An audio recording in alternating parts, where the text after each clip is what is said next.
সমস্ত জামা কাপড়, তার আধার কার্ড, তার ভোটার কার্ড জ্বালিয়ে দেওয়া হয়েছে। আজকে আমি জানতে পারি, সে বলছে ফোন করে, দিদি আমার একটা শাড়ি নেই পরার। আমি পরনে যে শাড়ি পরে পালিয়েছি, আমার বাড়িতে আর কিছু নেই পরার।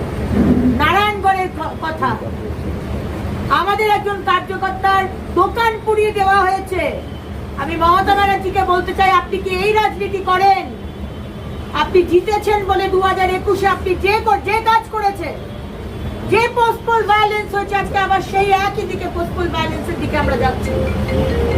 আজকে আমাদের কার্যকর্তা যে তার সেই সামান্য চায়ের দোকান থেকে তার সংসার চলতো, তার ছেলে মেয়েগুলো পড়াশোনা করতো, সেই চায়ের দোকান পুড়িয়ে দেওয়া হয়েছে, জ্বালিয়ে দেওয়া হয়েছে।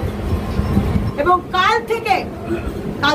পরশু দুপুর থেকে যখন থেকে একটা আমরা বুঝতে পারছি যে একটা খারাপ রেজাল্টের দিকে যাচ্ছে, সারা পশ্চিমবঙ্গে এবং আমাদের এই পশ্চিম মেদিনীপুরে জায়গায় জায়গায় আমাদের কার্যকর্তা, কর্মী, সমর্থকদের মারা হয়েছে, বাড়ি থেকে বের করে বেধড়ক মারা হয়েছে, বাড়ি থেকে বের করে দেওয়া হয়েছে। প্রচুর মানুষ, আমাদের কার্যকর্তারা আজকে বাড়ি ছাড়া, ঘর ছাড়া হয়ে আজকে এখানে রয়েছে। অনেক মানুষ কেশপুর থেকে মানুষ এসছে, দেখুন ঘাটাল লোকসভা, কেশপুর বিধানসভা থেকে মানুষ এসছে।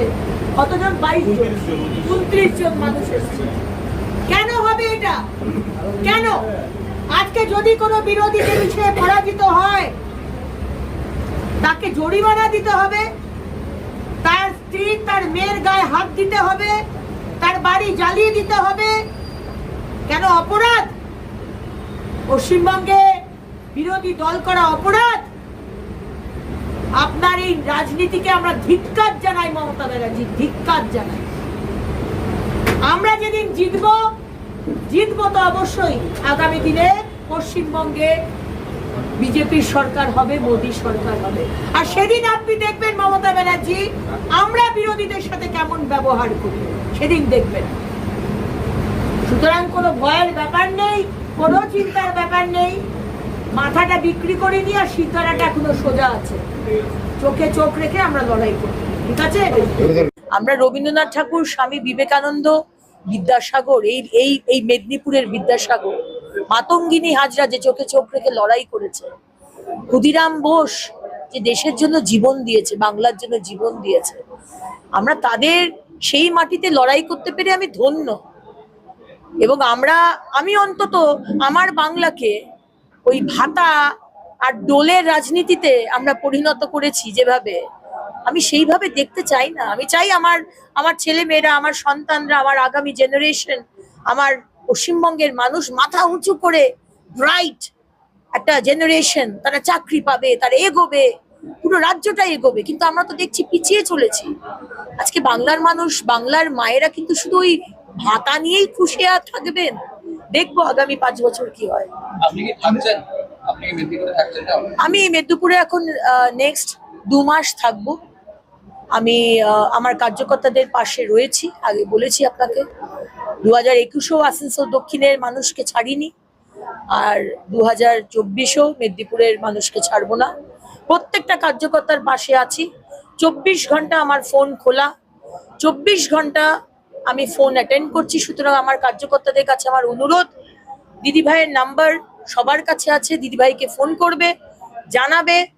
সবসময় তো কখনো মনে করবে না যে তোমরা, অনেকে এসে কাঁদছে, বলছে দিদি আমরা অভিভাবকহীন হয়ে গেলাম।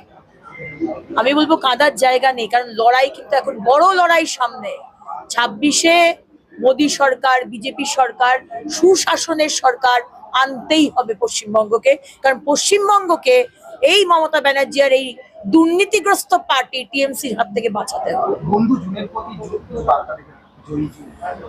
অনেক শুভেচ্ছা জানাই, এবং কাউন্টিং রুম থেকে বেরিয়ে এসেও একটা কথাই বলেছিলাম শুভেচ্ছা দেওয়ার সাথে সাথে, যে 2021-এ যে পোস্টপোল ভায়োলেন্স হয়েছে এবং আপনারা দাঁড়িয়ে দাঁড়িয়ে দেখেছিলেন, প্রতিবাদ করেননি, অ্যাকশন নেননি, আমার তাকে বলা দরকার ছিল যে এই আমার মেদিনীপুরের যে কার্যকর্তা এবং সমর্থক, তাদের ওপর যেন সেই অত্যাচার না হয়।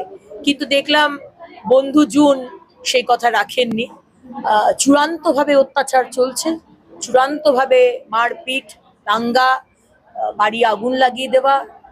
আজকে এতগুলো ভাই বোন ঘরছাড়া হয়ে আমার কার্যালয় রয়েছে। আমরা নিজেরাই যথেষ্ট, আমাদের কারোর সাহায্য বা সমর্থন দরকার হবে না। ধন্যবাদ।